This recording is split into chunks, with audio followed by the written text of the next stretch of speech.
uniform of a polyester navy blue pencil skirt below the knee, a crisp white blouse buttoned to the neck, and a matching blue vest with unflattering beige nylons and black Mary Janes. In the winter, the nuns were generous and let us wear a hideous blue cardigan. You couldn't dye your hair an unnatural color or have piercings beyond a simple earring, and men weren't allowed facial hair or hair below their ears. We weren't allowed a spare period and couldn't leave the premises on our lunch break.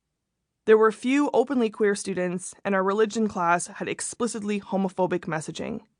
Every year, the nuns would invite an anti-choice group to picket outside the school with graphic anti-abortion signs. My feminist heart died a little every day for 3 years. It was made worse by the fact that my classmates had survived the dreaded grade 9 together. Not me. I was plopped into the school in grade 10 and didn't know a soul. I was 15 and all limbs, desperately hoping that I would disappear into the sea of starched blue uniforms. It was English class, and the teacher outlined the books we were to read that year. As the teacher listed the texts we would cover, I realized I had read every one of them the year before. Phew, I had an advantage. When I look back on it now, I can't for the life of me remember the question she asked, but I do remember it was about the chrysalids, a book I adored. This was my shot. I could confidently answer a question. I did, and I was right.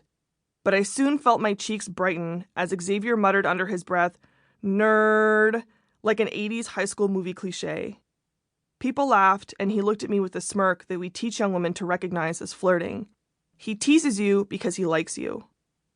I hated him.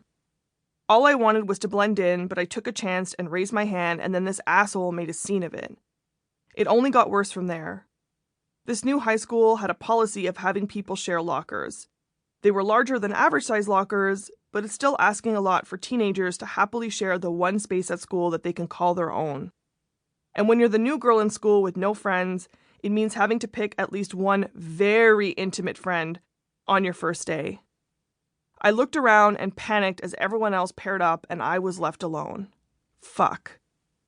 I tried to hide my panic, but it was obvious, and 2 girls confidently approached me. I could tell right away that they weren't cool girls. They were the type that have long embraced being outsiders and really leaned into it. They were weirdos with weird hobbies and weird names, and they didn't give a fuck if you liked it. I liked them immediately. We decided to share one locker among the 3 of us. Suddenly, a group of cool girls swarmed me. "You can't share a locker with them. Do you want friends at this school or not?" They proceeded to inform me that it would be social suicide to be seen with the weirdos. And though they hadn't seemed to care about my social status moments earlier, they suddenly took an interest in protecting me. I accepted the new offer.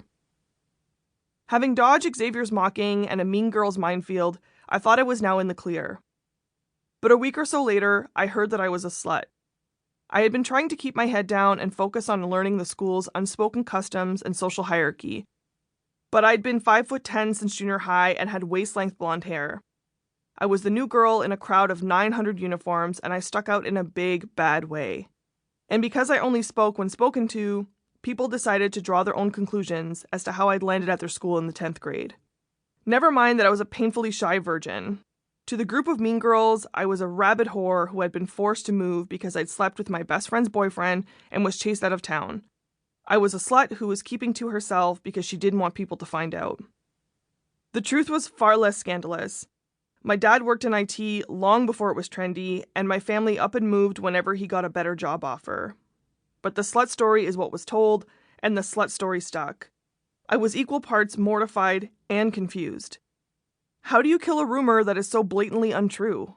By outing yourself as a loser virgin? I was doomed. I endured a steady week of side eyes, whispers, and glares from just about every girl in school.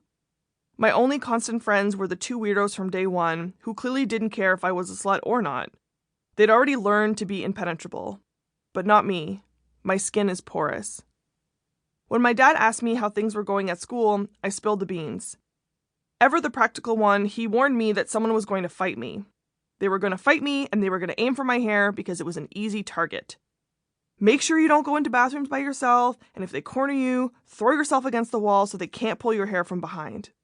A violent childhood, a martial arts background, and a career in the infantry gave him some pretty intense knowledge on survival. Thanks for the hot tip, Dad. My face, my hair...